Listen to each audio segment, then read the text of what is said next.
Mais uma vez, a paz do Senhor, amados irmãos, estamos aqui novamente, dando sequência ao nosso estudo da Escola Bíblica Dominical, a nossa segunda lição que fala sobre a escolha entre a porta estreita e a porta larga.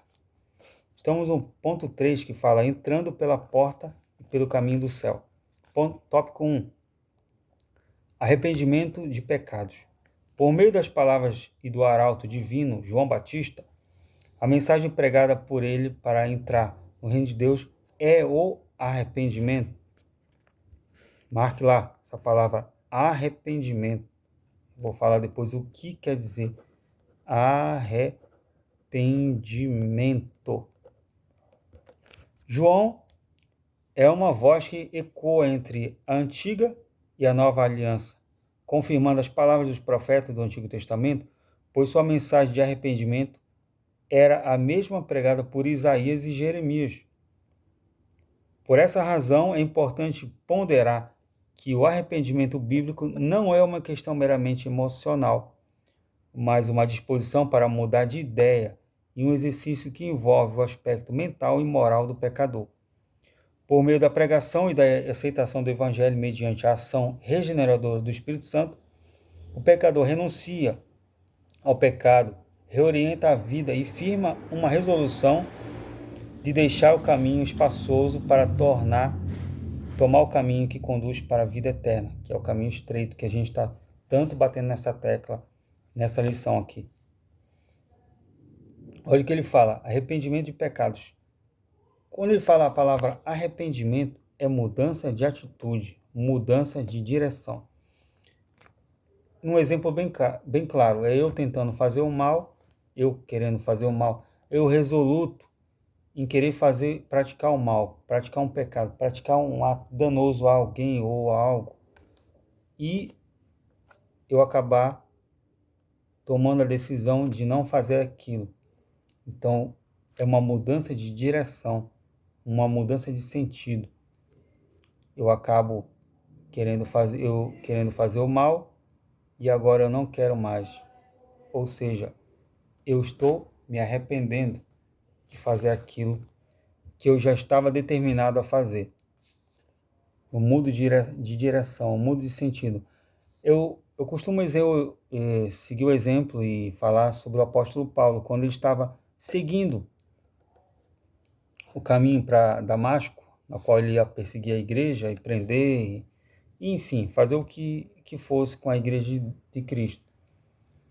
Quando ele vai para lá, acaba que pelo caminho, na estrada, Jesus aparece para ele cai cego, fica 3 dias sem comer nada, nem beber nada, e depois ele aceita Jesus como Salvador, é batizado em águas, batizado com o Espírito Santo e tudo mais.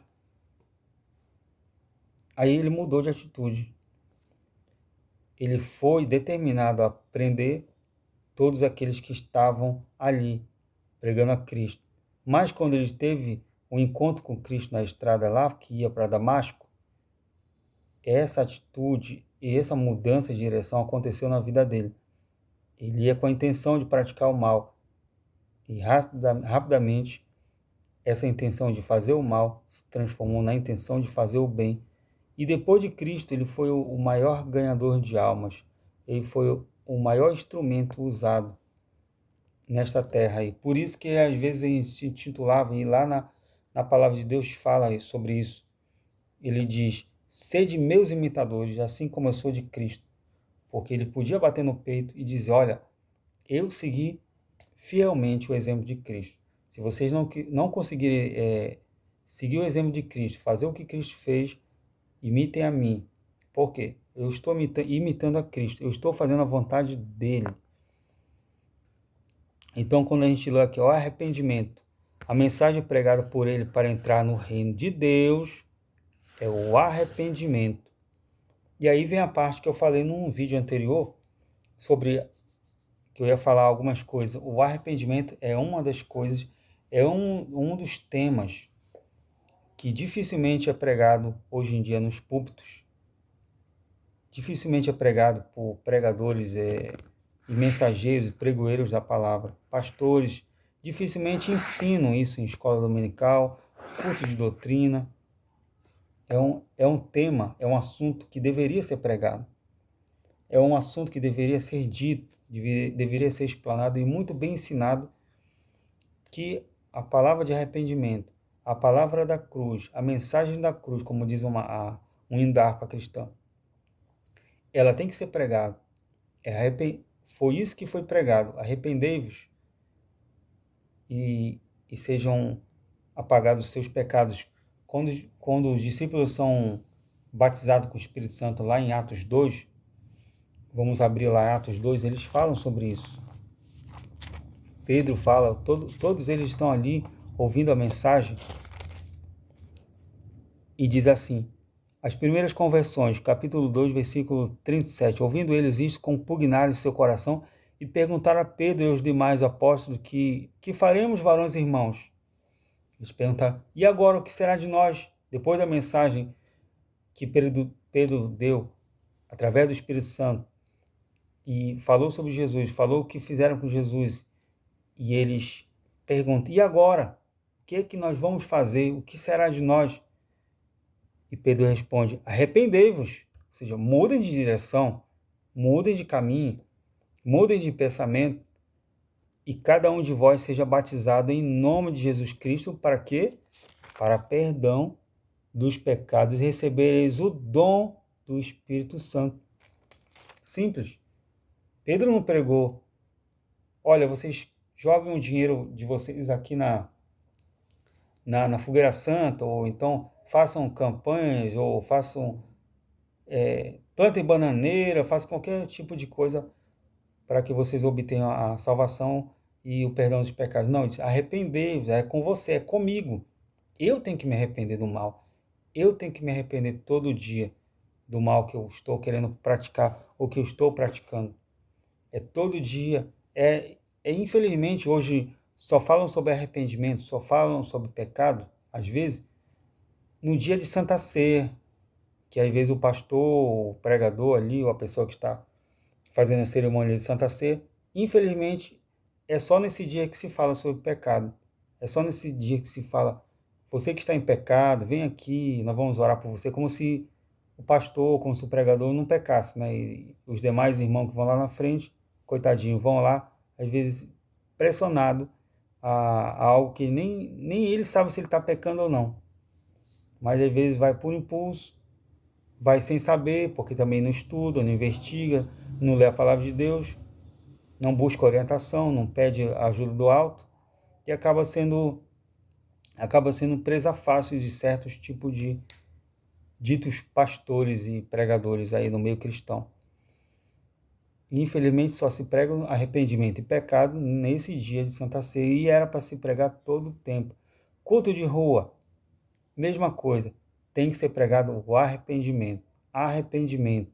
Ah, mas se eles não quiserem receber, faça a sua parte. Pregue sobre o arrependimento, pregue a palavra de Deus, pregue aquilo que o Espírito Santo está mandando, mas principalmente o arrependimento, que tanto o arauto, como falou aqui o comentador, João Batista, ele sempre estava lá pregando o arrependimento de pecado. Arrependei-vos, arrependei-vos, mudem de direção, mudem de pensamento, deixem as práticas do pecado e voltem para Cristo.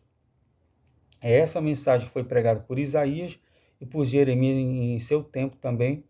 Tiveram os tempos dele de pregar e pregaram perfeitamente.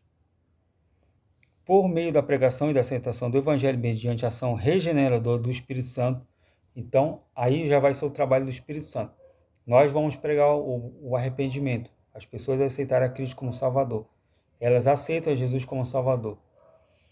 E depois, quem é que vai fazer o trabalho de regeneração, trabalho de doutrinação da pessoa? É o Espírito Santo, é Ele que vai regenerar, é Ele que vai ajudar, Ele que vai te reorientar, como diz aqui o comentador, a vida e vai firmar uma resolução de deixar o caminho espaçoso para tornar o caminho que conduz para a vida eterna. Então, é Ele que vai me direcionar, Ele que vai estar me ajudando, como Jesus falou lá.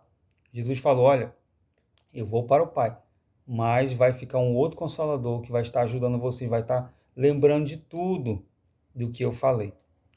Vamos para o ponto 2. A confissão de pecados.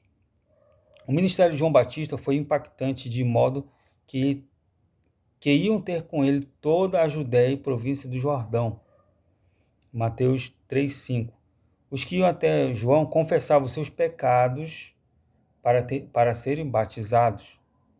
Ora, a Bíblia diz que todos pecaram e separados estão da glória de Deus. Romanos 3:23. Sem que o homem reconheça que é pecador, jamais compreenderá que precisa de um Salvador. Salvador este que é Cristo. Todos nós precisamos do nosso Salvador, que é Cristo. Nesse aspecto, a confissão pessoal dos pecados é uma perspectiva nova que aparece como o ministério do João Batista. Em Israel, a confissão era nacional e se dava no dia especial como no dia da expiação.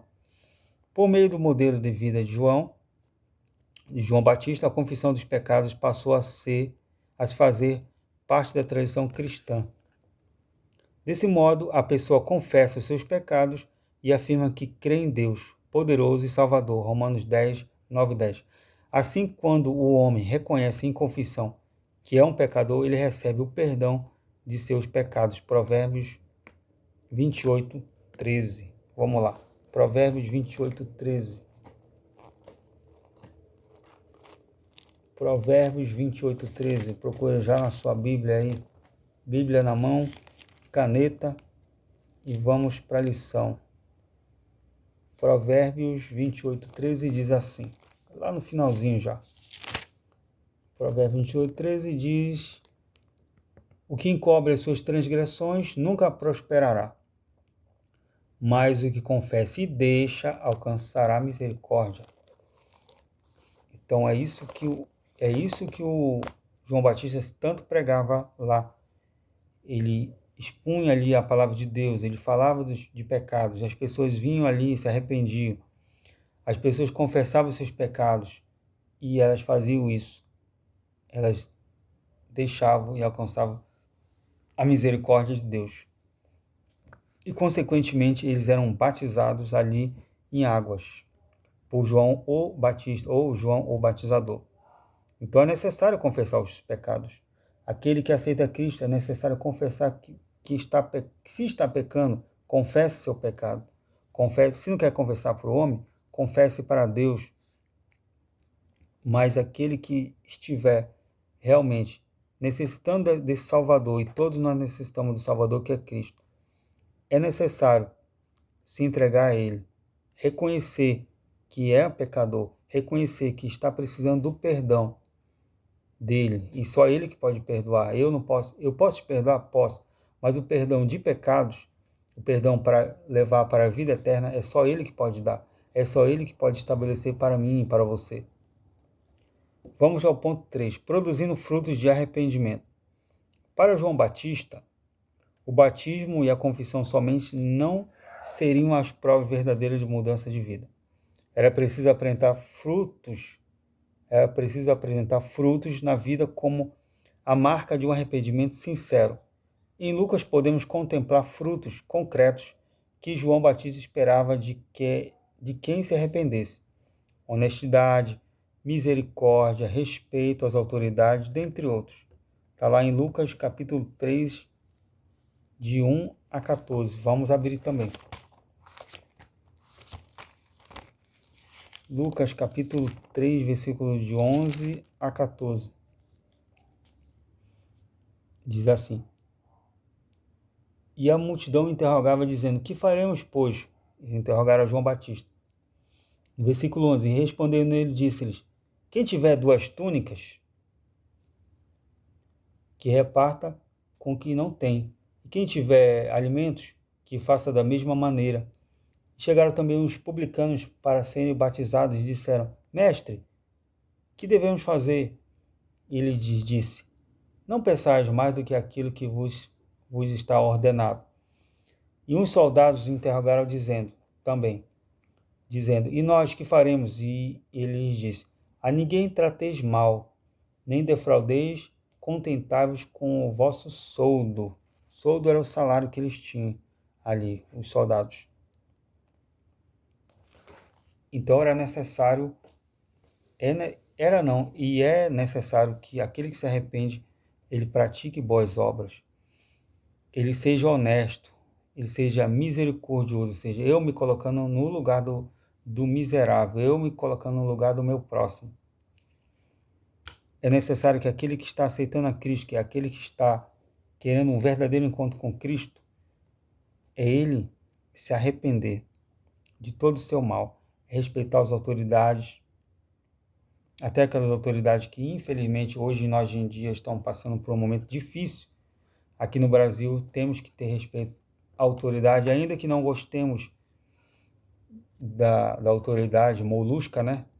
Mas a gente vai ter que respeitar, porque é uma autoridade que está ali com a permissão de Deus, e a gente tem que entender que é permissível por Deus. Isso era a prova que a natureza da pessoa havia sido verdadeiramente transformada. Portanto, uma pessoa que teve um encontro verdadeiro com Jesus produzirá frutos dignos de arrependimento, uma nova forma de pensar, agir, um novo estilo de vida. Então, não tem como você dizer que aceitou a Cristo como Salvador. Não tem como você dizer que teve um encontro com Cristo, mas continua adulterando, continua fornicando, continua roubando, continua enganando, continua sendo desonesto, continua sendo fraudulento, mentiroso, trapaceiro, enfim, outras coisas negativas aí que só fazem a vontade do diabo, de Satanás e seus demônios. Não tem como você dizer que está servindo ao reino da luz se as tuas obras, se as obras que eu estou fazendo estão me dando um indício, um indicativo que eu estou fazendo as obras das trevas e não da luz. Eu estou enganando a mim mesmo e os outros também. A Deus eu não estou enganando, a Deus eu não estarei enganando, mas estou enganando o meu próximo. Então, aqueles que realmente tiveram um arrependimento, um verdadeiro encontro com Cristo, eles dificilmente vão praticar o mal, dificilmente vão querer estar querendo fazer as obras da carne, vão dificilmente querer estar dando prejuízo para quem quer que seja. Então, meus irmãos, vamos à conclusão daqui a pouco, vamos a um breve intervalo e já voltaremos.